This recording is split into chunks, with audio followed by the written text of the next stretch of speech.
ہجرت اور پہلی اسلامی ریاست کے قیام کی کہانی اسلامی تاریخ کے اہم ترین لمحات میں سے ایک ہے۔ یہ پیغمبر محمد صلی اللہ علیہ وسلم کی قیادت میں مسلم کمیونٹی کے لیے ایک نئے دور کا آغاز ہے اور مدینہ میں ایک اسلامی ریاست کی بنیاد رکھی گئی ہے۔ 7ویں صدی کے اوائل میں نبی کریم صلی اللہ علیہ وسلم نے مکہ میں اسلام کے پیغام کی تبلیغ شروع کی، توحید، سماجی انصاف اور اخلاقی اصلاح کا مطالبہ کیا۔ تاہم مکہ میں قریش قبیلے کے رہنماؤں نے ان کی تعلیمات کو اپنی سیاسی اور اقتصادی طاقت کے لیے براہ راست خطرہ کے طور پر دیکھا۔ اس کے نتیجے میں انہوں نے محمد صلی اللہ علیہ وسلم اور ان کے پیروکاروں کے خلاف ظلم و ستم کی مہم شروع کی، انہیں ایذا، اذیت اور معاشی پابندیوں کا نشانہ بنایا۔ ان مشکلات کے باوجود مسلمانوں کی تعداد آہستہ آہستہ بڑھتی گئی، لیکن مکہ میں زندگی مشکل سے مشکل ہوتی گئی۔ اسی تناظر میں ہجرت واقع ہوئی۔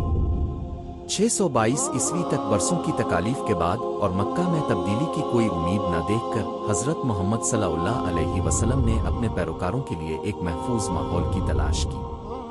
انہوں نے مکہ سے باہر کے قبائل کے ساتھ روابط قائم کرنا شروع کیے، خاص طور پر یثرب کے شہر، بعد میں مدینہ کے نام سے جانا گیا، سے یثرب کے لوگ جو سماجی اور قبائلی تنازعات کا سامنا کر رہے تھے، نے محمد صلی اللہ علیہ وسلم کو ایک غیر جانبدار رہنما کے طور پر خدمت کرنے کی دعوت دی جو ان کے درمیان ثالثی کر سکے۔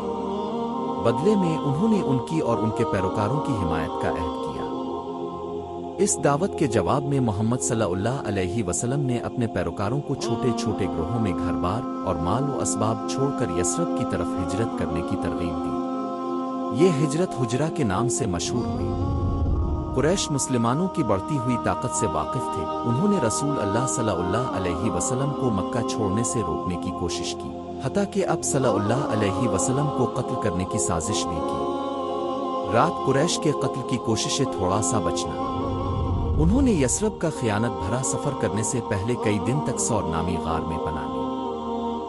ان کی آمد پر محمد صلی اللہ علیہ وسلم اور ان کے پیروکاروں کا یثرب کے باشندوں نے پرتپاک استقبال کیا، جو انصار کے نام سے مشہور ہوئے، جبکہ مکہ سے آنے والے مسلمان مہاجرین کے نام سے جانے جاتے تھے۔ ہجرت نے اسلامی کیلنڈر کا آغاز کیا، اسلام کی ترقی میں ایک اہم موڑ کا اشارہ کیا۔ مدینہ میں محمد صلی اللہ علیہ وسلم نہ صرف ایک مذہبی رہنما تھے بلکہ ایک سیاسی اور سماجی رہنما بھی تھے۔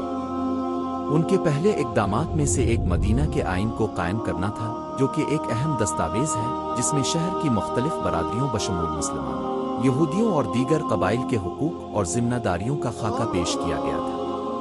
انہوں نے باہمی تعاون اور تحفظ پر مبنی ایک نظام حکومت قائم کیا، جس سے ایک متنوع لیکن متحد برادری بنائی گئی جسے امت کہا جاتا ہے۔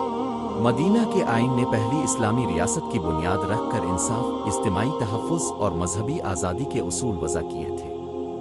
انہوں نے اعلان کیا کہ کمیونٹی کے تمام افراد کو، خواہ ان کا تعلق قبائلی یا مذہبی تعلق سے ہو، برابر سمجھا جائے گا اور شہر کے دفاع اور امن کو برقرار رکھنے کے لیے باہمی ذمہ داریوں کے پابند ہیں۔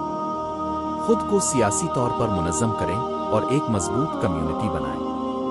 وقت گزرنے کے ساتھ مدینہ اسلامی دنیا کا مرکز بن گیا اور مذہب تیزی سے پھیل گیا، کیونکہ زیادہ سے زیادہ لوگوں نے اسلام قبول کیا۔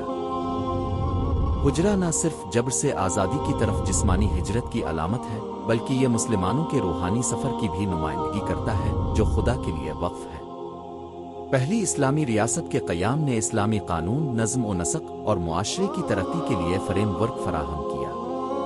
نبی کریم صلی اللہ علیہ وسلم کی قیادت میں مدینہ اسلام کی حکمرانی اور عدل و انصاف کا نمونہ بن کر پروان چڑھا۔ ہجرت کے واقعات مسلمانوں کے لیے بدستور گہری اہمیت رکھتے ہیں، کیونکہ انہوں نے اسلامی اتحاد اور طاقت کے ایک ایسے دور کا آغاز کیا جو جزیرہ نما عرب اور اس سے باہر مذہب کی تیزی سے پھیلاؤ کا باعث بنے گا۔